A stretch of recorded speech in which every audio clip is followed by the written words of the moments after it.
मई महीने की भक्ति का 22वां दिन। प्रभु यीशु का दफन। नीला आकाश ऐसे लगे जैसे तेरा चल। मामा मरियम साया तेरा मिले हर पल।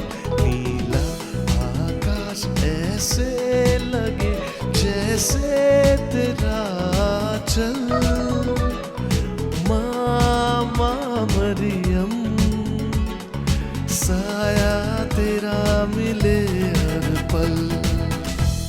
अरिमथिया के यूसुफ ने पिलातुस से यीशु का शव ले जाने की अनुमति मांगी। पिलातुस ने अनुमति दे दी। निकोदेमुस भी वहां पहुंचा। वह लगभग 50 सेर का गंधरस और अगरू का सम्मिश्रण लाया।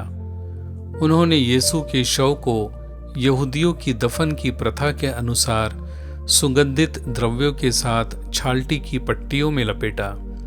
जहां यीशु क्रूस पर चढ़ाए गए थे वहां एक बारी थी और उस बारी में एक नई कब्र जिसमें अब तक कोई नहीं रखा गया था। उन्होंने यीशु का शव वहां रख दिया क्योंकि वह यहूदियों के लिए तैयारी का दिन था और वह कब्र निकट ही थी। सूर्यास्त की अंतिम किरणों के साथ प्रभुवर का शव कब्र में लिटा दिया गया। फिर ऊपर से उसका द्वार एक बड़े पत्थर से बंद कर दिया। शांति का वातावरण छा गया, किंतु प्रभु के विरोधियों के हृदय में शांति कहाँ। उन्होंने पिलातुस से निवेदन किया, महाराज, हमें अब स्मरण हुआ है कि उसने कहा था कि मरने के तीसरे दिन वह फिर जी उठेगा। इसलिए आप आज्ञा दीजिए कि मृत्यु के तीसरे दिन तक कब्र की भली भांति निगरानी की जाए। कहीं ऐसा न हो कि उसके चेले आकर उसका शव ले जाएं और यह खबर फैला दे कि वह मुर्दों में से जी उठा। यह पिछला धोखा तो पहले से भी बुरा होगा। पिलातुस ने कब्र पर पहरेदारों को निगरानी के लिए नियुक्त किया। साथ ही कब्र की गुफा से लेकर बाहर चट्टान तक सील लगवा दी। इतना सब करने के बाद उन्होंने संतोष की सांस ली। माता मरिया ने जन्म से मरण तक प्रभु की सेवा की। इसी कारण माता मरिया को दुख एवं कष्ट धैर्यपूर्वक सहन करने की शक्ति एवं साहस प्राप्त हुआ। माता मरिया के यह सुंदर आदर्श को अपनाने का प्रयास करें और प्रभु यीशु के परम भक्त शिष्य बन प्रेम पूर्वक उसकी सेवा करें। माता मरिया हमारी सहायता करे। दृष्टांत, सन फिदेलिस का जन्म 1577 ईस्वी में जर्मनी में हुआ था। वह सदैव प्रभु यीशु के दुख भोग पर मनन करता था। अपनी शिक्षा समाप्त करने के पश्चात वह कई वर्षों तक वकालत करता रहा। वकालत का व्यवसाय करते हुए भले क्रिस्तीय का कर्तव्य निभाने में उसे कठिनाई महसूस होने लगी। अतः उसने वकालत का व्यवसाय त्याग दिया। अब उसने संत फ्रांसिस असीसी के धर्म समाज में प्रवेश किया तथा सन 1612 ईस्वी में स्वयं को ईश्वर की सेवा में समर्पित किया। वह एक परिश्रमी एवं कुशल उपदेशक सिद्ध हुआ।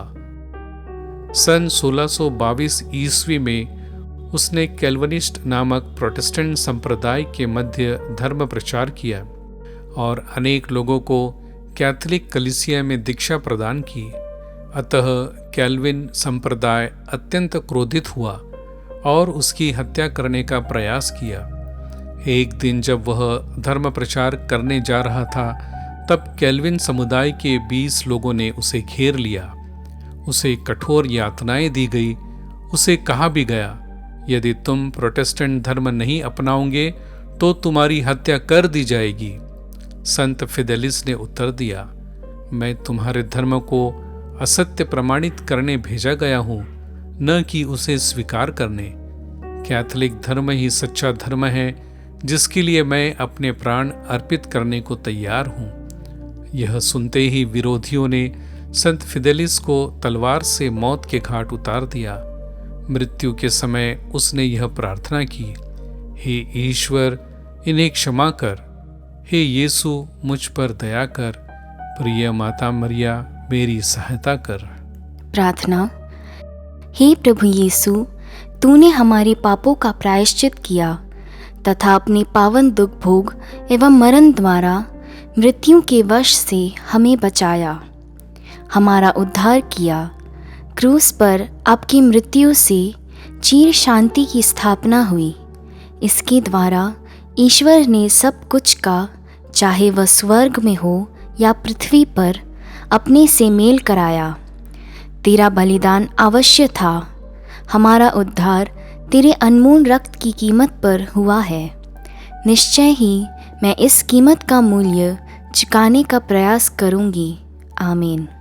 आइए आज हम सब अपने परिवारों में आनंद के रहस्यों पर मनन चिंतन करते हुए माला विनती बोले और उन लोगों के लिए प्रार्थना करें जो कोरोना से पीड़ित लोगों की सेवा में लगे हैं, ताकि इस कठिन घड़ी में उन्हें हिम्मत मिले और वे पूरी निस्वार्थ भावना और लगन से कोरोना पीड़ित लोगों की सेवा कर सके। खोजूं जहाँ पाऊँ एक दीप तेरे प्यार का, बह जाऊँ ना ओ माँ, रखना नजर सदा। नीला आकाश ऐसे लगे जैसे तेरा आंचल, माँ मरियम